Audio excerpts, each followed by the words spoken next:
ಅನ್ನದಾತ ಅನ್ನದಾತ ನಿಮ್ಮ ಅನ್ನದಾತ.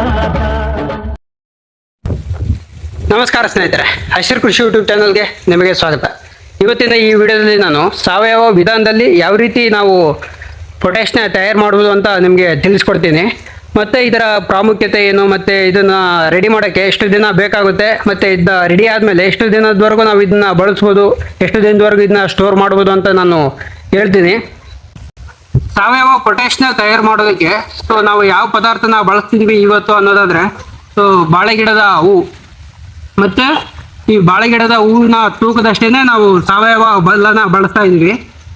ಮತ್ತು ಒಂದು ಪ್ಲಾಸ್ಟಿಕ್ ಡಬ್ಬಿ ಆಗಿರ್ಬೋದು, ಇಲ್ಲ ಒಂದು ಗಾಜಿನ ಜಾರ್ ಆದರೂ ತೊಗೋಬೋದು. ಮತ್ತು ಒಂದು ಶೀಟ್ ಬೇಕಾಗುತ್ತೆ, ಇದು ತೆಳುವಾದ ಒಂದು ಪೇಪರ್ ಇದ್ದರೆ ಸಾಕು. ಮತ್ತು ಸ್ವಲ್ಪ ರಬ್ಬರ್ ಬೇಕಾಗುತ್ತೆ. ಇದರಿಂದ ನಾವು ನಮ್ಮ ಹೊಲಕ್ಕೆ ಸಾವಯವ ಪೊಟ್ಯಾಶ್ನ ನಾವು ತಯಾರು ಮಾಡ್ಬೋದು. ಈ ವಿಡಿಯೋದಲ್ಲಿ ನಾನು ಯಾವ ರೀತಿ ಮಾಡೋದು ಅಂತ ನಿಮಗೆ ತೋರಿಸ್ತೀನಿ. ಈ ಪೊಟ್ಯಾಶ್ ತಯಾರು ಮಾಡೋದಕ್ಕೆ ನಾವು ನಮ್ಮ ಹೊಲದಲ್ಲಿ ಆಗಿರುವ ಒಂದು ಬಾಳೆಗೊನೆಯಿಂದ ಈ ಹೂವನ್ನು ಕಿತ್ಕೊಂಡಿದ್ದೀನಿ. ಇದೇ ತೂಕದ ಒಂದು ಸಾವಯವ ಬೆಲ್ಲನ ತೊಗೊಂಡಿದ್ದೀನಿ. ಈ ಎರಡು ವಸ್ತು ನಮ್ಮ ಹತ್ರ ಇದ್ದರೆ ಸಾವಯವ ಪೊಟ್ಯಾಶ್ನ ನಾವು ತಯಾರು ಮಾಡ್ಬೋದು. ಇದನ್ನ ಸ್ಟಾರ್ಟ್ ಮಾಡೋಣ, ಯಾವ ರೀತಿ ತಯಾರು ಮಾಡ್ತೀನಿ ಅಂತ ನಿಮಗೆ ತೋರಿಸ್ತೀನಿ. ಮೊದಲಿಗೆ ಈ ಹೂವು ಏನಿದೆ, ಇದನ್ನು ಚೆನ್ನಾಗಿ ಕಟ್ ಮಾಡಬೇಕಾಗುತ್ತೆ ಸಣ್ಣಗೆ. ಅದನ್ನ ಸಣ್ಣಗಾಗಿ ನಾನು ಕಟ್ ಮಾಡ್ಕೊತಿದ್ದೀನಿ. ಇದನ್ನ ಚೆನ್ನಾಗಿ ಕಟ್ ಮಾಡ್ಕೋಬೇಕಾಗತ್ತೆ ತುಂಡಾಗಿ.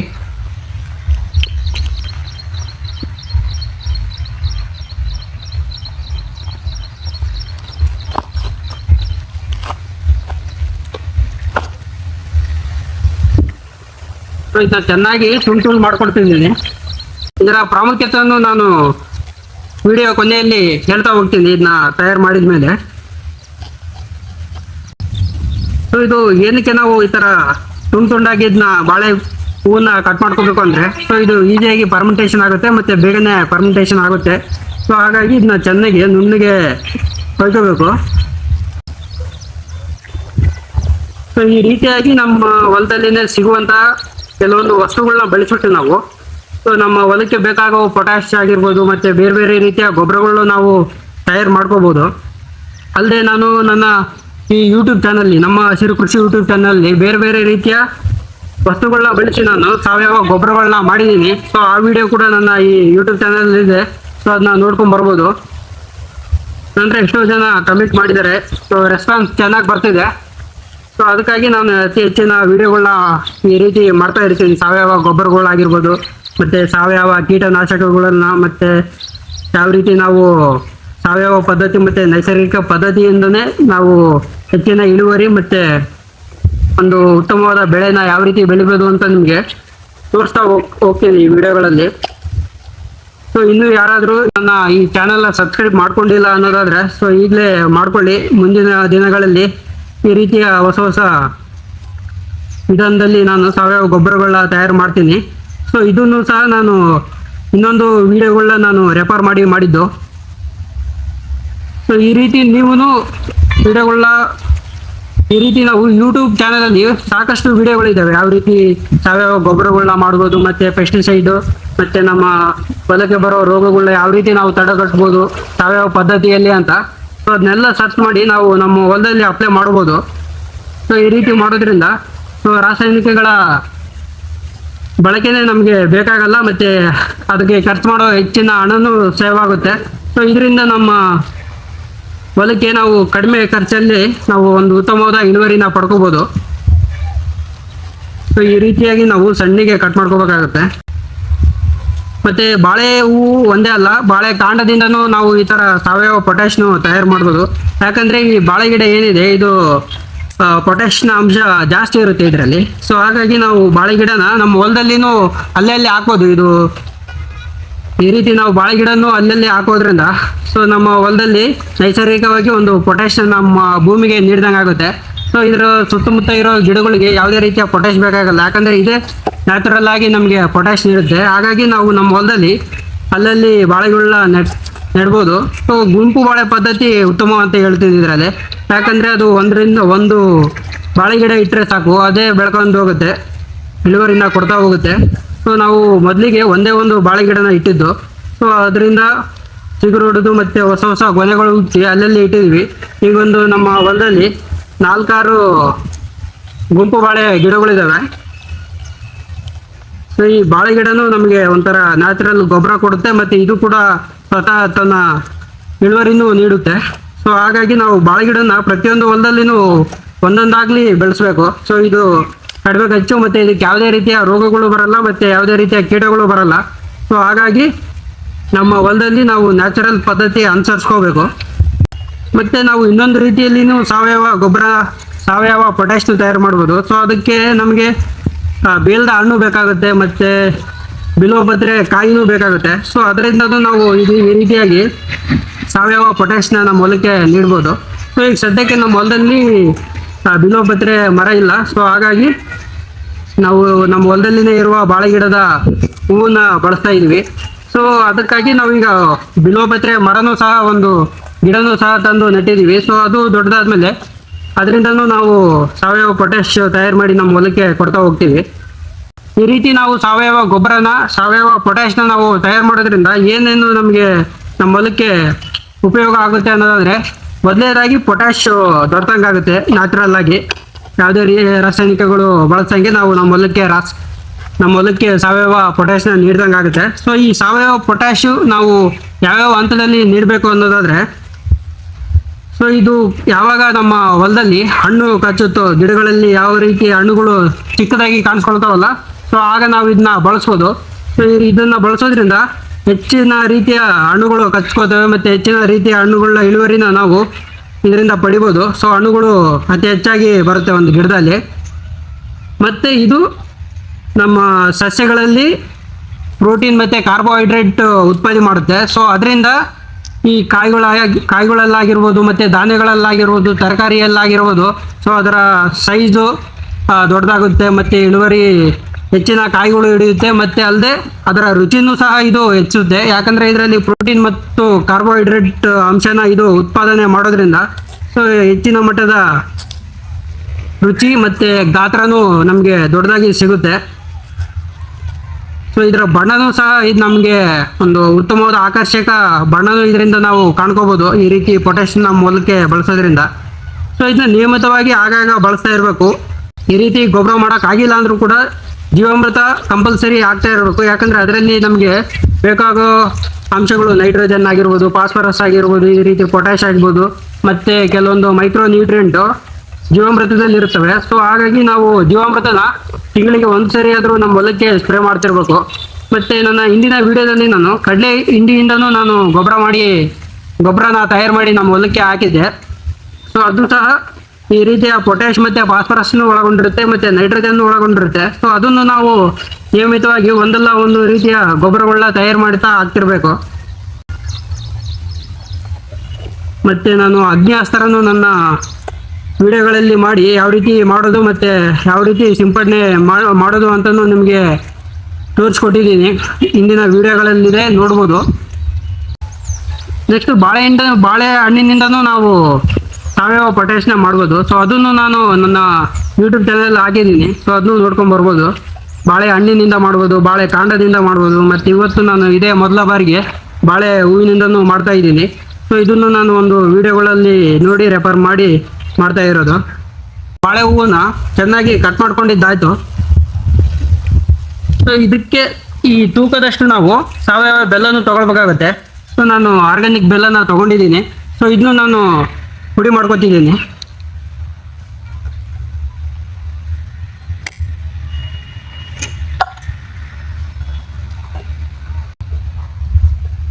ಸೊ ಇದನ್ನ ಚೆನ್ನಾಗಿ ಪುಡಿ ಮಾಡಿ ಹಾಕೋದ್ರಿಂದ ಸೊ ಫರ್ಮೆಂಟೇಷನ್ ಈಸಿಯಾಗಿ ಆಗುತ್ತೆ.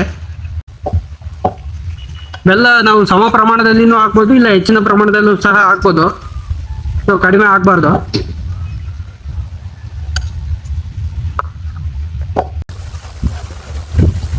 ಬೆಲ್ಲನೂ ಚೆನ್ನಾಗಿ ಪುಡಿ ಮಾಡ್ಕೊಂಡಿದ್ದಾಯ್ತು. ಸೊ ಇದನ್ನ ಈ ಥರ ಪ್ಲಾಸ್ಟಿಕ್ ಡಬ್ಬಿ ಆದರೂ ತಗೋಬೋದು, ಇಲ್ಲ ನಾವು ಗ್ಲಾಸಿನ ಜಾರ್ ತಗೊಂಡ್ರೆ ಉತ್ತಮ. ಸೊ ನಾನು 3 kg ಅಷ್ಟು ಇಡಿಸೋಷ್ಟು ತಗೊಂಡಿದ್ದೀನಿ.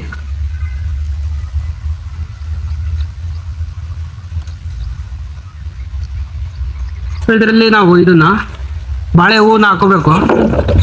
ಸೊ ನಾನು ಲೇಯರ್ ಬೈ ಲೇಯರ್ ಹಾಕೋತಿದ್ದೀನಿ. ಫಸ್ಟ್ ಬಾಳೆ ಹೂವನ್ನ ಹಾಕಿ ನೆಕ್ಸ್ಟ್ ಸ್ವಲ್ಪ ಬೆಲ್ಲನ ಹಾಕ್ಕೊತಿದ್ದೀನಿ. ನೆಕ್ಸ್ಟ್ ನಾನು ಮತ್ತೆ ಬಾಳೆ ಹೂವನ್ನ ಹಾಕೋತಿದ್ದೀನಿ.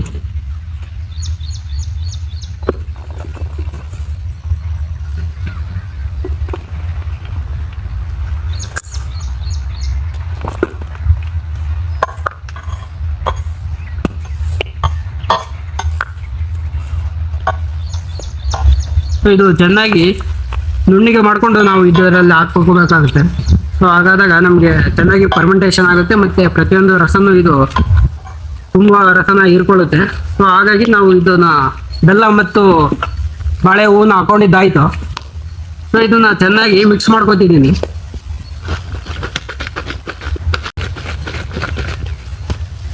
ಸೊ ಇದನ್ನ ಚೆನ್ನಾಗಿ ಮಿಕ್ಸ್ ಮಾಡ್ಕೊಂಡಾದ್ಮೇಲೆ ನಾವು ಏನು ಮಾಡ್ಬೇಕಂದ್ರೆ, ಸೊ ಇದನ್ನ ಮುಚ್ಚಿದಂಗೂ ಇರಬಾರ್ದು ಮತ್ತೆ ಓಪನ್ ಆಗಿನೂ ಇರ್ಬೋದು, ಆ ರೀತಿ ನಾವು ಇದನ್ನ ಕ್ಲೋಸ್ ಮಾಡಬೇಕಾಗತ್ತೆ. ಸೊ ಅದಕ್ಕೆ ನಾನು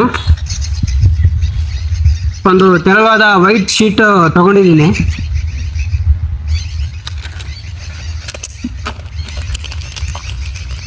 ಸೊ ಇದನ್ನ ಮುಚ್ಚೋದ್ರಿಂದ ಇದು ಸ್ವಲ್ಪ ಪ್ರಮಾಣದ ಗಾಳಿನೂ ಆಡುತ್ತೆ ಮತ್ತೆ ಓಪನ್ ಮಾಡ್ದಂಗೂ ಇರುತ್ತೆ.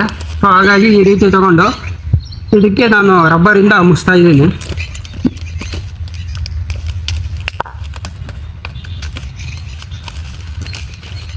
ಸೊ ಈ ರೀತಿ ನಾವು ಮಿಶ್ರಣವನ್ನು ಒಂದು ಬಾಕ್ಸಲ್ಲಿ ಹಾಕೊಂಡ್ಮೇಲೆ ಸೊ ಏನು ಮಾಡಬೇಕು ಅಂದರೆ, ನಾವು ಇದನ್ನ 20 ದಿನಗಳವರೆಗೂ ನಾವು ಇದೇ ರೀತಿ ಮುಚ್ಚಿಡ್ಬೇಕಾಗತ್ತೆ. ಮತ್ತೆ ಒಂದು 3 ದಿನಕ್ಕೆ ಒಂದ್ಸರಿ ನಾವು ಇದನ್ನ ಓಪನ್ ಮಾಡಿಬಿಟ್ಟು ಒಂದು ಸ್ವಚ್ಛವಾದ ಒಂದು ಕಡ್ಡಿನ ತಗೊಂಡು ಸೊ ಇದನ್ನ ಮಿಕ್ಸ್ ಮಾಡ್ತಾ ಇರಬೇಕಾಗತ್ತೆ. ಸೊ ಈ ರೀತಿ ಒಂದು 15-20 ದಿನಗಳವರೆಗೂ ನಾವು ಇಡೋದ್ರಿಂದ ಸೊ ಇದೆಲ್ಲ ಫರ್ಮೆಂಟೇಷನ್ ಆಗಿಬಿಟ್ಟು ನಮಗೆ ರಸ ಸಿಗುತ್ತೆ. ಸೊ ಆ ರಸನ ನಾವು ಏನು ಮಾಡಬೇಕು ಅಂದರೆ ಒಂದು ಬಾಟಲಲ್ಲಿ ಹಾಕ್ಕೊಂಡು ಸೊ ಅದನ್ನು ನಾವು 6 ತಿಂಗಳವರೆಗೂ ಸ್ಟೋರ್ ಮಾಡಿ ಯೂಸ್ ಮಾಡ್ಬೋದು. ಸೊ ಇದನ್ನ ಯಾವ ಪ್ರಮಾಣದಲ್ಲಿ ನಾವು ಯೂಸ್ ಮಾಡಬೇಕು ಅನ್ನೋದಾದರೆ 2 ರಿಂದ 3 ml ಈ ರಸಾಂಶನ, ಈ ಸಾವಯವ ಪೊಟ್ಯಾಶ್ ಆಗಲಿ ಇಲ್ಲ ಸಾವಯವ ಟಾನಿಕ್ ಅಂತ ಅನ್ಬೋದು. ಸೊ ಈ ಸಾವಯವ ಪೊಟ್ಯಾಶ್ನ 2 ರಿಂದ 3 ml 1 ಲೀಟ್ರ್ ನೀರಿನಲ್ಲಿ ಬೆರೆಸ್ಬಿಟ್ಟು ನಮ್ಮ ಹೊಲಕ್ಕೆ ಸ್ಪ್ರೇ ಮಾಡ್ಬೋದು.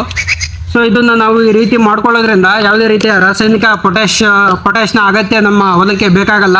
ಸೊ ಸಾವಯವ ಪೊಟ್ಯಾಶ್ ಹೊಂದಿದ್ರೆ ಸಾಕು. ಇದರಲ್ಲಿರುವ ಅಷ್ಟೊಂದು ರಸಾಂಶನು ಸೊ ನಮಗೆ ಬೇಕಾಗುವಷ್ಟು ಪೊಟ್ಯಾಶ್ನ ಇದು ನೀಡುತ್ತೆ. 1 ಲೀಟ್ರ್ ನೀರಿನಲ್ಲಿ 2 ರಿಂದ 3 ml. ಸೊ ಜಾಸ್ತಿ ಹಾಕಿದರೆ ಇದು ಸ್ಟ್ರಾಂಗ್ ಆಗೋದ್ರಿಂದ ಸೊ ನಾವು ಅಷ್ಟೇ ಪ್ರಮಾಣದಲ್ಲಿ ಹಾಕಬೇಕಾಗುತ್ತೆ. ಸೊ ದೊಡ್ಡ ಮರಗಳು ಇದ್ದಾವೆ ಅನ್ನೋದಾದರೆ ಸೊ ನಾವು ಒಂದು 10 ml ಸಾವಯವ ಟ್ಯಾನಿಕ್ನ ನಾವು ಒಂದು ಮರಕ್ಕೆ ಕೊಡ್ಬೋದು. ಸೊ ಸಸಿಗಳಿದ್ದಾವೆ, ಇನ್ನು ಚಿಕ್ಕದಾಗಿ ಬೆಳೆಗಳು ಇದ್ದಾವೆ ಅನ್ನೋದಾದರೆ ಸೊ ಅದಕ್ಕೆ 2 ರಿಂದ 3 ml ಸಾಕಾಗುತ್ತೆ 1 ಲೀಟ್ರ್ ನೀರಿಗೆ. ಮತ್ತು ಇದಕ್ಕೆ ನಾವು ಯಾವುದೇ ರೀತಿಯ ಅಂಶನೂ ಸೇರಿಸೋ ಅವಶ್ಯಕತೆ ಇರಲ್ಲ. ಮತ್ತು ಇದನ್ನು ನಾವು 6 ತಿಂಗಳವರೆಗೂ ಯೂಸ್ ಮಾಡ್ಬೋದು. ಮತ್ತು ಇದಕ್ಕೆ ಯಾವುದೇ ರೀತಿಯ ನೀರನ್ನು ನಾವು ಸೇರಿಸ್ಬಾರ್ದು ಮತ್ತು ಮಿಕ್ಸ್ ಆಗಬಾರ್ದು. ಯಾಕಂದರೆ ಇದರಲ್ಲಿ ಫಂಗೈ ಬೆಳೆದ್ಬಿಟ್ಟು ಸೊ ಇದು ಕೆಟ್ಟೋಗುತ್ತೆ. ಹಾಗಾಗಿ ನಾವು ಯಾವುದೇ ರೀತಿಯ ನೀರನ್ನು ಇದಕ್ಕೆ ಟಚ್ ಮಾಡ್ದಂಗೆ ನಾವು 6 ತಿಂಗಳವರೆಗೂ ಸ್ಟೋರ್ ಮಾಡ್ಬೋದು. ಸೊ ಈ ರೀತಿಯಾಗಿ ನಾವು ಸಾವಯವ ಗೊಬ್ಬರನ ತಯಾರು ಮಾಡ್ಕೋಬೋದು.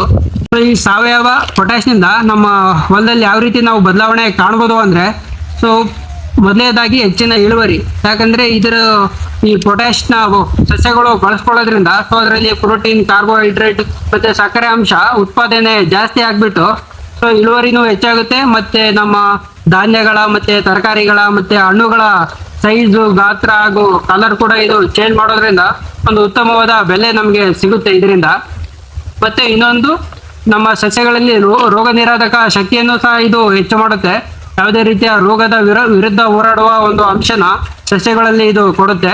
ಸೊ ಮತ್ತೆ ನಾನು ಹೇಳಿದ ಹಾಗೆ ಆಹಾರ ತಯಾರಿಕೆಯಲ್ಲಿ ಪಾತ್ರವಹಿಸುವ ಒಂದು ಟೊಮ್ಯಾಟೊ ಏನಿದೆ ಸೊ ಅದಕ್ಕೂ ಸಹ ಇದು ಹೆಲ್ಪ್ ಮಾಡುತ್ತೆ. ಸೊ ಹಾಗಾಗಿ ನಾವು ಸಾವಯವ ಪೊಟ್ಯಾಶ್ನ ಕಾಯಿ ಕಚ್ಚುವ ಸಂದರ್ಭದಲ್ಲೂ ಇದನ್ನ ಹಾಕ್ಬೋದು. ನಾನು ಮುಂದಿನ ವಿಡಿಯೋಗಳಲ್ಲಿ 20 ದಿನ ಆದಮೇಲೆ ಸೊ ಇದನ್ನ ಸಿಂಪಡಣೆ ಮಾಡೋ ಒಂದು ವಿಡಿಯೋನೂ ಮಾಡ್ತೀನಿ. ಇದು ಯಾವ ರೀತಿಯಿಂದ ಕನ್ವರ್ಟ್ ಆಗಿರುತ್ತೆ ಸಾವಯವ ಟ್ಯಾನಿಕ್ ಆಗಿ ಅಂತ ನಿಮಗೆ ತೋರಿಸ್ಕೊಡ್ತೀನಿ. ಸೊ ಇದೇ ರೀತಿಯ ಹೆಚ್ಚಿನ ಸಾವಯವ ಮತ್ತು ನೈಸರ್ಗಿಕ ಕೃಷಿ ಸಂಬಂಧಿತ ವಿಡಿಯೋಗಳಿಗಾಗಿ ನನ್ನ ಈ ಯೂಟ್ಯೂಬ್ ಚಾನಲ್ ಸಬ್ಸ್ಕ್ರೈಬ್ ಮಾಡ್ಕೊಳ್ಳಿ. ಮತ್ತು ನನ್ನ ಯೂಟ್ಯೂಬ್ ಚಾನಲಲ್ಲಿರುವ ಹೆಚ್ಚಿನ ಸಾವಯವ ಗೊಬ್ಬರಗಳು ಮತ್ತು ಸಾವಯವ ಕೀಟನಾಶಕಗಳನ್ನು ವಿಡಿಯೋಗಳು ಇದ್ದಾವೆ. ಸೊ ಅದನ್ನು ನೀವು ನೋಡಿ ಸೊ ಅದನ್ನು ಅನುಸರಿಸ್ಬೋದು. ಸೊ ಸೊ ಈ ಸಾವಯವ ಪೊಟ್ಯಾಶ್ನ ನಾವು ಬಿಸಿಲಿಗೆ ಇಡಬಾರ್ದು, ಇದನ್ನ ತಂಪಿನ ಪ್ಲೇಸಲ್ಲಿ ನಾವು ಸ್ಟೋರ್ ಮಾಡಬೇಕಾಗುತ್ತೆ. ಸೊ ಸಾವಯವ ಪೊಟ್ಯಾಶ್ ತಯಾರು ಮಾಡಿದ ಈ ವಿಡಿಯೋನ ಇಲ್ಲಿಗೆ ಕೊನೆ ಮಾಡ್ತಾ ಇದ್ದೀನಿ. ಸೊ ಮುಂದಿನ ವಿಡಿಯೋದಲ್ಲಿ ನಾನು ಮುಂದಿನ ರೀತಿಯ ಒಂದು ಗೊಬ್ಬರ ಆಗಲಿ ಇಲ್ಲ ಸಾವಯವ ಕೀಟನಾಶಕ ಆಗಲಿ ತಯಾರು ಮಾಡೋದು ನಿಮಗೆ ತೋರಿಸ್ತೀನಿ. ಮತ್ತು ನೈಸರ್ಗಿಕ ಕೃಷಿ ಸಂಬಂಧಪಟ್ಟಂಥ ವಿಡಿಯೋಗಳು ನಾನು ಮಾಡ್ತಾ ಹೋಗ್ತೀನಿ. ಸೊ ಇಲ್ಲಿಗೆ ಈ ವಿಡಿಯೋನ ನಾನು ಕೊನೆ ಮಾಡ್ತಿದ್ದೀನಿ. ಧನ್ಯವಾದಗಳು. ಹಸಿವಿಗೆ ಅಣೆಕಟ್ಟು ಕಟ್ಟುವ ಪ್ರತಿಗುಟ್ಟು ತಿಳಿಸುವ